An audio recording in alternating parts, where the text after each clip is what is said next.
Hello, everyone. Thank you for joining us. My name is Greg Burge, Principal of Collaborative Partnering Services, and it is my privilege to host this show about the worldwide standard for collaborative business relationships, also known as ISO 44001.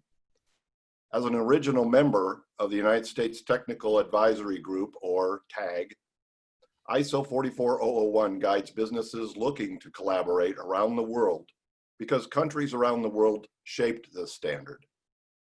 Today's segment features our guest, Ron Ricci. Ron is a serial storyteller and on the board of Fizzle. Fizzle is an IoT software company enabling enterprise customers to automate and rely on this IoT devices in mission-critical environments. Previously, Ron was Vice President of Customer Engagement Services at Cisco. Cisco is the US TAG's lead sponsor, due in large part to Ron's enthusiasm and commitment to collaboration. In fact, a case in point is Ron co-wrote a book with Carl Weiss titled The Collaboration Imperative. Welcome to the show, Ron. Greg, it's a pleasure to be here. Thanks for having me. I'm looking forward to the conversation on this very important topic. Thank you. Thank you. Well, so we'll start off with the first question. What led Cisco to become an early sponsor of the Collaborative Business Relationship Framework, or ISO 44001? Sure. Since I like to think of myself as a serial storyteller, I'll tell you the story. Great. Cisco was the company that invented a technology called telepresence. And today we take this video communications for granted. But 13, 14 years ago, people didn't communicate this way. And the only people who could afford to see each other virtually in real time with really great quality were large enterprises that bought a technology that Cisco invented called telepresence. And it was amazing because suddenly you could talk to anybody in the world and literally see the food they were eating down to the cookie. Nothing had ever been invented with that kind of quality before. And so in Cisco's case, we felt like we were on the verge of a brand new way for people to work. And like anything, there's the beginning of something really cool and interesting. And then there's the how do you use it phase. And in the beginning, customers loved the technology because it was very different. And then a lot of customers eliminated some travel budgets. And guess what? The next year, those travel budgets weren't there. They'd already cut them. And they started asking questions about, well, how do we get more out of this technology? And in the end, when we talked to customers, what they told us was that they really believed that video had the potential to be a platform for helping companies to work with each other within the evolving ecosystem model. But the technology alone would not be enough to deliver the full potential of that value. And so Cisco, I think, recognized that the standard would potentially, and in reality, I believe has turned out to be a roadmap for how to use technology to the maximum value when you're interacting with people for some collaborative purpose. And Cisco knew, I think, Greg, that was super important to listen to customers and help them understand the way to use this incredible technology. Because of COVID, Greg, we're all used to this now, right? Right? You really need to, I know you and I are probably old enough to remember that in 2005, we were still dialing 800 numbers. Right. So this was a big change, and they needed a roadmap on how to do it. That's what happened. And John Chambers was very supportive of the work, because he felt like that the work would help other companies understand how they could get the maximum value out of their technology investment. Got it. Wow. Well, that's great. I'm going to go ahead and ask the folks to go ahead and put us into speaker view now. Hopefully people have written down the name of your book, and so we can see a little better as you're talking. Cool, thank you. While you were at Cisco, what was kind of the aha moment about the standard itself? Well, I think that, again, a lot of it comes down to really what customers were telling us, and walking in the shoes of the people who were using, the technology. And, what was important to those customers was there was some emerging themes, Greg, and one of those themes was in the beginning when people talked about collaboration, Mm-hmm. there was sort of this debate about what is the definition of collaboration? Like, why are we doing it? Mm. And Oh. Mm-hmm. and a lot of times when we talked about collaboration in the beginning, people thought the point of collaboration was more like a campfire, like a kumbaya team meeting. Like the collaboration means we should all get along, Yeah. and that's what it means, right? And what became clear over time when we talked to customers, that once they started to use this technology more, they began to realize its potential. And what they realized was that the point of collaboration was not necessarily to get along, but it was to deliver great results. And there was a phrase that I loved saying from that time that I still use all the time today, Uh-huh. is that in the end, what people realized, that it was about creating competitive advantage, and doing things that drove differentiation in the market.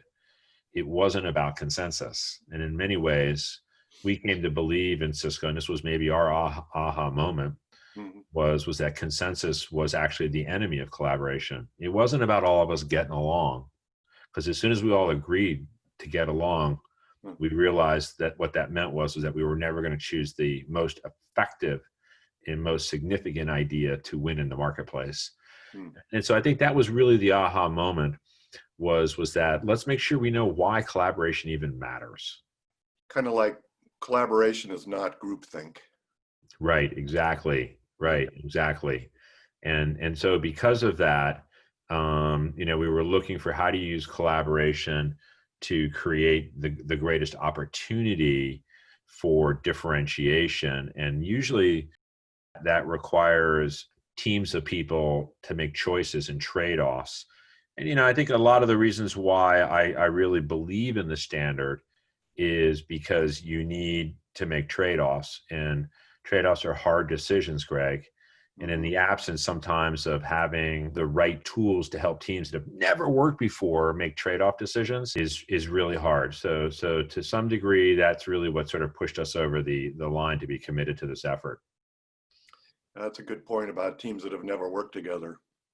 So how would you position the standard for today's, fast-moving organizations in this new world? Well, I have to say the standard is something, it doesn't matter what size organization you're in. It doesn't matter what stage you're in.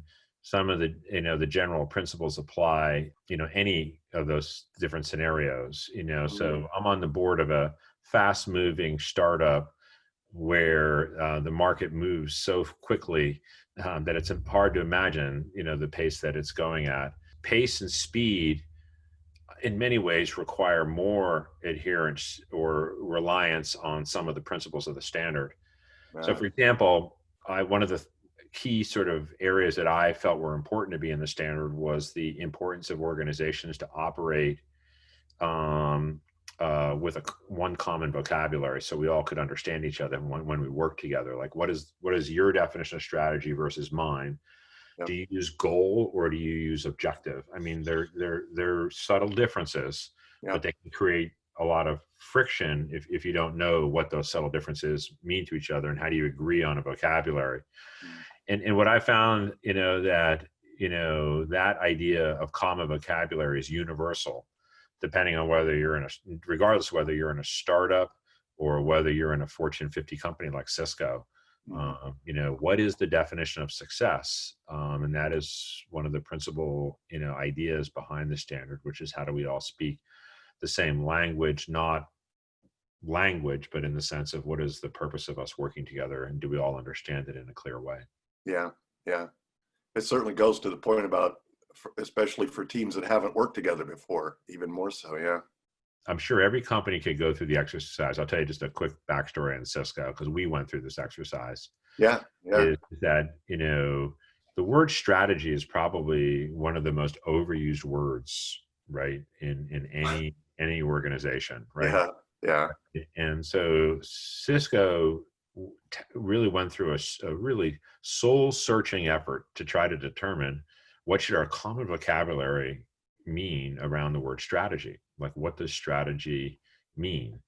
And so I remember that I hosted a meeting, and John Chambers had tasked this to two of his members of his team. And these two members came into the executive management team.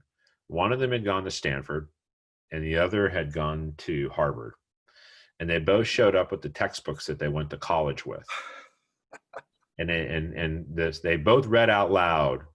Basically, it was, I think it was Drucker versus Jack Welch. Yeah. And John basically looked at each other and said, "Get out a whiteboard. We're going to write down what strategy means to us." So, because here in our own team, two of my leaders use different definitions. So I think in a fast-sized company, it's just or a big company, all these ideas about getting us on the same page as fast as possible and in the clearest way is incredibly effective at getting teams to produce results with the least amount of friction. Yeah. Wow. That's quite a story. So with your book, how does your book help leaders with building that collaborative culture? Well, the central idea in the book is the central lesson that Cisco learned in terms of how to maximize the value of collaboration, which is that any end result based on collaboration, some big, hairy, audacious goal you might have to accomplish with it, you will only accomplish it if you see collaboration as a combination of technology, process, and culture. That it was going to be all three of those things working together. And in the technology in many ways is the easiest choice. And of course, 15 years later, absolutely, we could be using FaceTime, WebEx, GoToMeeting, Zoom, any of these, right? It's really the process ultimately that I would say that my book emphasized on. Chapters 4, 5, and 6, outline what are sort of the fundamental ways with which you need to think about building consistent process so that the people using this technology, arguably can get the most out of it. So I'll give you some examples of that. I think it's one super important, to have upfront to establish the common vocabulary, as we've talked about. The other thing I think second that I'd say is sort of that I talked about in those chapters is how to establish a common goal, how to have a shared vision. It's important to not only know through common vocabulary, what are you talking about, but also having a common shared vision of what you're trying to accomplish together. A third aspect of what I'd argue is important common vocabulary is to know what you're measuring. And to know that whatever it is that you're trying to accomplish with whatever vocabulary that you're using to talk about, that you have some way of measuring success. And a corollary to measuring success, Greg, is don't measure against yourself. Find somebody, this is why collaboration standards are so important. Find somebody better than you that you admire, that you want to be like, and measure yourself against them. So speaking the same language is about vocabulary, it's about vision, it's about the shared goal, it's about measurement and measuring the right things. And I think we could all probably ask ourselves at one point in our career, haven't we all been in conversations with people where we weren't on the same page about any of those things? Yeah, definitely. Right? And I want to make an important point about that, Greg. Okay. Is that I believe that oftentimes in organizations, there's perceived conflict between people, right? Yeah. I do not think people wake up in the morning trying to think of ways to get in conflicts. But I do think there are plenty of times where people are speaking a different vocabulary or measuring things in a way that is inconsistent. And when you put those two together, such as one team being incented on one measurement, another team being incented on another measurement, those things can drive conflict. I think that's one of the important corollaries of what we learned is how to bring out the best in people when they collaborate as well. And that's one of the benefits of following, essentially some of the things that we outline both in our book and obviously much broader and much more specifically in the standard. Yeah, yeah. So is that kind of the top 3 lessons of that you'd like to emphasize to our audience about the collaboration standard? I think what I'd like to do is maybe divide it, splice it into sort of 3 mega pieces, right? Mega Mm-hmm. piece number 1 is that all that vocabulary stuff I just went through. I think that's super important. Yep. The second thing I would just say, and you did an excellent job on this, is that when you have to really think about the way you run meetings, right? Do you have an agenda? Do you know what the purpose of the meeting is? Keep in mind that a lot of times people show up in the meetings and they think it's a discussion, right? But then the person leading the meeting thinks it's a presentation, right? Now, again, nobody's fault except maybe we didn't declare that when we started the meeting, right? And I think meeting process is super important in a collaborative world. So I'd say that above and beyond vocabulary is virtual meeting processes. How long are you going to speak for? How are you going to take questions? Are there multiple ways to ask questions? Is there an agenda? Is the goal of the meeting clear to everyone participating? I know those things sound like blocking and tackling, but just think about it, Greg. How many meetings have you been in where nobody did any of those things? Right?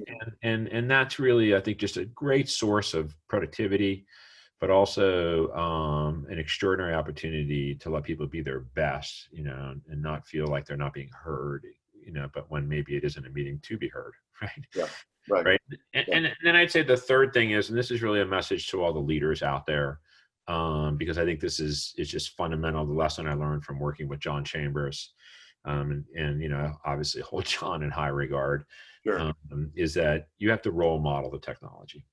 If you don't use it yourself and use the processes that you're putting in place, vocabulary and the like that your company's worked on, then it's not really going to have the long-term cultural effect that you want it to. So for me, one of the things that I really admired about John is he insisted on dialing into telepresence meetings himself. He didn't want his assistants or any of his sales leads to do that. He was like, no, if the CEO, it's what we used to say, if the technology is not CEO idiot proof, then we shouldn't sell it. Oh, wow. Yeah. And so I think, leading from out front is important. So net, work on your vocabulary, have really good meeting practices, right? And lead from out front. Wow. Well, Ron, thanks so much for your time and for your information. I'm sure, just your time and energy on behalf of everyone working on the ISO committee is really appreciated. And how Cisco believed in the value of a worldwide standard for organizations looking to collaborate in this digital age is just been amazing and very instructive for me. So thank you. Well, thank you for the opportunity. And I just want to encourage folks to spend time, looking over the standard.